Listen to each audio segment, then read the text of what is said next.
kind of funny that the more that you actually find out about this looming Erik Karlsson trade to somewhere, the more confusing it seems to be. Good morning to you. Good Monday morning. I'm Dejan Kovacevic of DK Pittsburgh Sports. This is Daily Shot of Penguins. It comes your way bright and early every weekday if you're into football and or baseball. I also offer daily shots of Steelers and Pirates in the same place that you found this. Karlsson did an interview with a Swedish newspaper, Expressen, over the weekend. And upon doing a simple Google Translate on it, I still wasn't able to translate all of what's actually occurring here. It's unusual, but I'm going to give it a shot here in terms of sharing it with you. Karlsson has made very clear, and if it wasn't clear before, it sure is now, he's out of San Jose. He's not returning to the Sharks.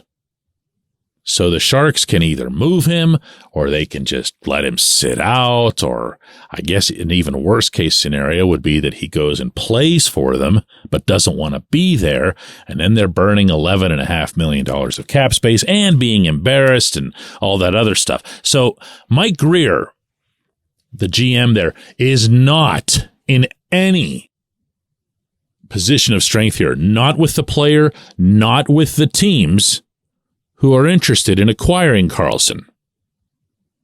The Expressen article went on to have Karlsson confirming that there are 4 teams, not the 2 that have been widely put out there.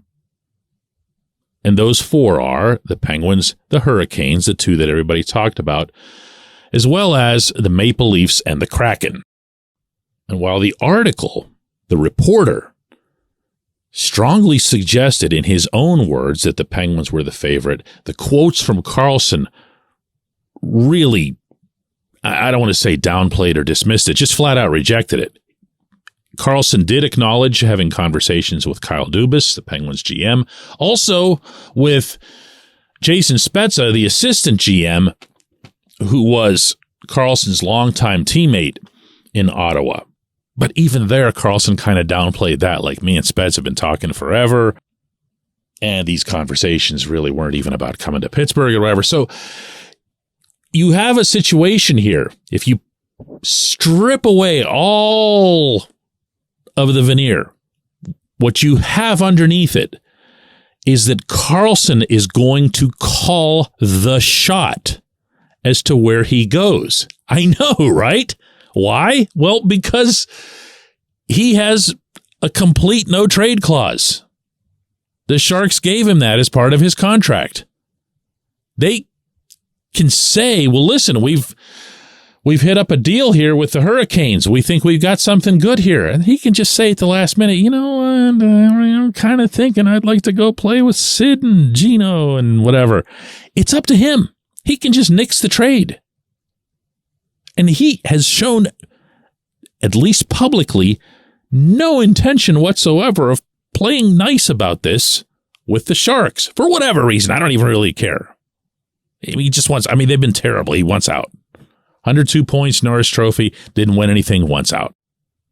So here's Grier on one hand, who has to deal with the teams and wait as long as he can and hope that one of them kind of ups the ante a little bit, or has a significant defenseman go down to injury and realize, wow, we could really use a 102-point Norris Trophy winner in our lineup right now. Or he's just got to get it done, because if he's going to free up any cap space on San Jose's end, or he's going to make other adjustments to their roster going into the season, as fluid as that must be, he's got to get moving. To an extent. You want another variable? I'm going to throw this in just for fun, just to make it even that much more confusing. The Penguins have an arbitration hearing with Drew O'Connor. Sounds like it would have nothing to do with this, right? That's coming up in a week. Well, that's the second buyout period when you have an arbitration that's actually going to arbitration, which means that would be your last opportunity to buy out Mikael Granlund. maybe that's something of an arbitrary deadline that Dubas puts forth to try to put some pressure on Greer. Listen, we think we're offering you the best deal. We really aren't interested in having you wait forever to take it. So it's either going to be that or we're going to buy out Granlund and go some other direction. What are the pieces being discussed? What are the prospects being discussed? What are the picks being discussed? There's nothing of substance on that anywhere. And please don't be one of those people that falls for hockey with 2 Y's, insider with 2 R's, or whatever this nonsense is, who seem to know every single detail magically. No actual media outlet, no nonfiction actual media outlet has come up with this information, and I don't expect that they will. Greer is already operating at enough of a disadvantage, handcuffed in almost every way, that the very last thing he'd allow is a leak of what's already on the plate from any of the 4 directions. If there's one thing and only one thing that's clear from this entire picture, it's this. Dubas wants this player. Dubas has actually spoken of this player, who is under contract to another team, by the way, so executives are usually crazy careful to avoid even mentioning such a player out of fear of tampering. But that's the extent to which the discussions have gone. Dubas wants this player. The Penguins want this player. Now, they might have to get that arranged before the buyout period, the second buyout period. When we come back, J1Q. This segment of Daily Shot is brought to you by Family Table, a local company that brings delicious food to busy families. They offer family-style complete meals or a la carte items like lean proteins perfect for muscle building and weight loss. If you're not local, gift cards are also available for your Pittsburgh-based family and friends. Go to FamilyTablePGH.com. That's FamilyTablePGH.com and use the code DK40 or DK40 for 40% off and free delivery on your first order. Order by noon today for Thursday delivery.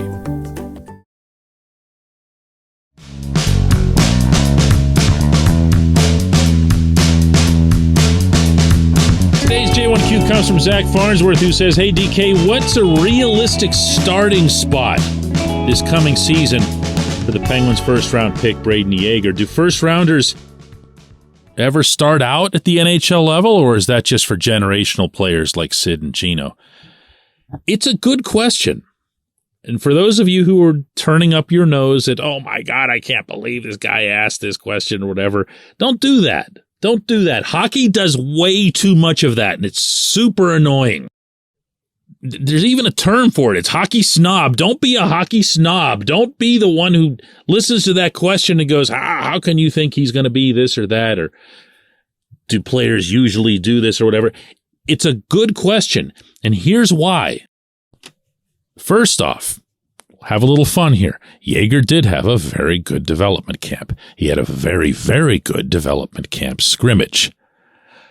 The one thing that I thought I saw early in that scrimmage was him huffing and puffing a little bit, even made note of it in the live file that we keep on DK Pittsburgh Sports. And then, lo and behold, the scrimmage just kept going and going and going. And this is 3-on-3, so you're covering a ton of ice. The next scrimmage in which his team was still participating happens, and he's still just all over the rink. All 200 feet. Scored a bunch of goals. I didn't keep track. I don't know that anybody did. Had some beautiful, soft, saucer passes to set guys up in all 3 zones, whether they were breakouts, neutral zone, rushes, in the attacking zone already, spinning inside the blue line, whatever it was. The kid can do a lot of different things, but the best thing that he does is shooting. Just plain old shooting, only the most important skill, still and all, in the game. Really had a soft touch with the finish. Okay, so whatever I had in my head or whatever I thought I saw regarding his conditioning or whether or not he could handle this sort of thing, that was blown out the window. That's why it pays to watch the whole thing.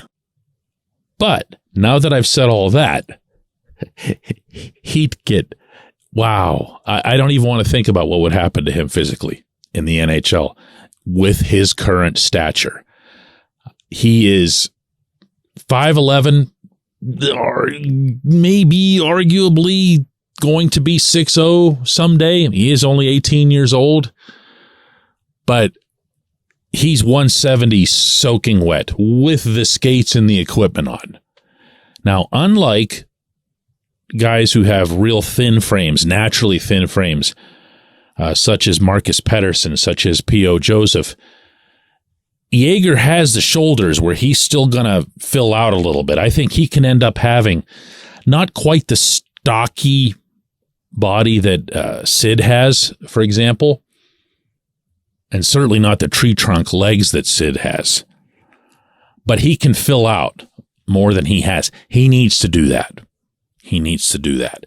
So Jaeger will go back to his junior team because rules between the National Hockey League and the Canadian Junior Leagues, all three of them, prohibit a player from going to the American Hockey League when in fact they could go back to their junior team and continue the rich tradition and the rich feeder system that served hockey so well for more than a century up there. Could Jaeger handle the AHL? Yes. Could he handle the NHL? No, not this season. So is there any choice as to where to put him? None whatsoever. He has to go back to junior, and he will go back to junior. But you know what he's going to do in the meantime? He's going to come to this training camp, the real training camp in September, and he's going to turn heads, and he's going to score goals, and it's going to be fun, okay? Again, he's not going to make the team. He has 0.0000% chance of making the team because of his frame. But it's also going to be the first time we've laid eyes on a promising young player wearing this uniform in like forever. And that's pretty cool in and of itself. See, no hockey snobbery, pulled it off. I appreciate the question, and I mean that. I appreciate everybody listening to Daily Shot of Penguins. Let's do this again tomorrow.